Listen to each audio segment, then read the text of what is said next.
Here we are in the billiards room. Oh, Mr. Pavese, Mr. Bobbio, good morning. Meet Alessandro Barale. He came to visit Mr. Antonicelli. Buongiorno. Would you like to join us for a game? Oh, thank you. But I'm not a very skilled player. What a strange pool table. It doesn't have pockets. No, it's not American billiards. There's no pockets, but the use of the cues is the same with these shiny balls and skittles made of ivory. Well, Mr. Barale, I'm sure you'll agree to keep us company by drinking something fresh.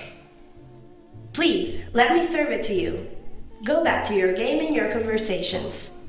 Here, Mr. Barale, do sit around the table, next to the radio. It's broadcasting the latest news. We were discussing about Pavese's translation of Moby Dick by Melville. It was published by Fascinelli with the series Biblioteca Europea in 1932, if I'm correct. Yes, it has been such hard work. I would have loved to travel around America to improve the knowledge of the language. I'm exchanging some letters with a young Italo-American, which is helping me a lot. To be fair, I had already finished the translation a couple of years before, but no other publishing house accepted to publish it. A few years back, talking about the struggle with publishing, Gabetti said that Italy lacks authors, editors, booksellers, an audience compared to the modern European culture. You see, the Frassinelli is trying to bring this European culture in Italy too. My translation of Moby Dick is the series' second volume. The first was Babel's Red Cavalry. A Russian. Imagine publishing a Russian author nowadays. I know no other publishing house that in times like these works with such courage, far-sightedness, trust in its own intuitions, and passion for literary talent. I heard that the publication of The Trial by Kafka is in plan. Kafka, known only in Germany up to this point. Well, I'm personally taking care of the translation of Daedalus by Joyce. I wonder how his battle to see his Ulysses published is turning out. Also in England and the United States. Do you think he'll still be accused of obsceneness? What a shame for England not being able to appreciate such a masterpiece. Anyway, did you know that Fascinelli will soon publish The Adventures of Mickey Mouse by Walt Disney? Pretty surprising, don't you think? It's been a while since we've had good infantile literature. The last book for children I came across was a series of short stories, and there was one for every letter of the alphabet. With the letter M, for instance, there was a small debate between two kids. One of them claiming that M meant mother, while the other one claiming it meant Mussolini. Do you know how the story finishes? With the loving mummy that ends the debate saying, "You're both right, kids, Mussolini equals mother." As if my mum looked like that fool. Having this kind of discussions is indeed releasing. The villa is one of the few places where to meet and express freely. You know, Mr. Barale, there is a group that was formed in 1928 by Augusto Monti, who got us here mainly in the summer.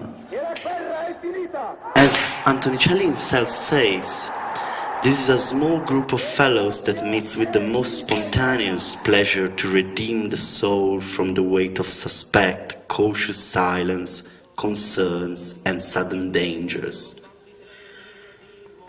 Augusto Monti was our literature teacher at the Massimo d'Azeglio Lyceum. Wasn't it right, Cesare? Yes, but we were in different classes. We were with Leone Ginsberg, remember? True. With you was Massimo Mila. We used to meet once a week in Turin at the Caffè Rattazzi. After a while, Franco joined too. He was slightly older than us, and he had been our temporary teacher a few years before. Do you remember precisely when, Cesare? I think it was in 1926. He took the place of Umberto Cosmo, who had resigned from teaching when the Minister of Education, pointed out that his ideas were incompatible with those of the fascist party. Yes, in 1926, that's right. He was young, nearly 24, but already had a vast knowledge. And he was extremely good at reading and acting out verses. Above all, the still novel poets and Dante, of course. We mainly loved him for that and for his skills in communicating his great passion for Italian literature. And then, as I was saying, after a while he joined our group at the Caffè Rattazzi. The difference of age soon became irrelevant thanks to our common rebellion towards fascism. We gathered every week in that place, which was quite miserable, to be fair. And Monty always used to order a capillaries, remember? That intense smell of water with orange flowers, the darkness of the rooms, his chirpy eyes. And then he started off the debate. We discussed about everything, not only about politics. Yes, I believe that the most important thing we learned at the Rattazzi was to realize the separation between the academic culture and the present one that as fellows went by. This culture was inspired by real and concrete problems, which required participation and commitment. You're completely right.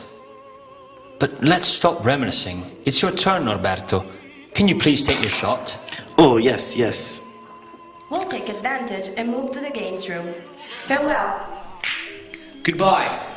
It was a pleasure to make your acquaintance. Arrivederci.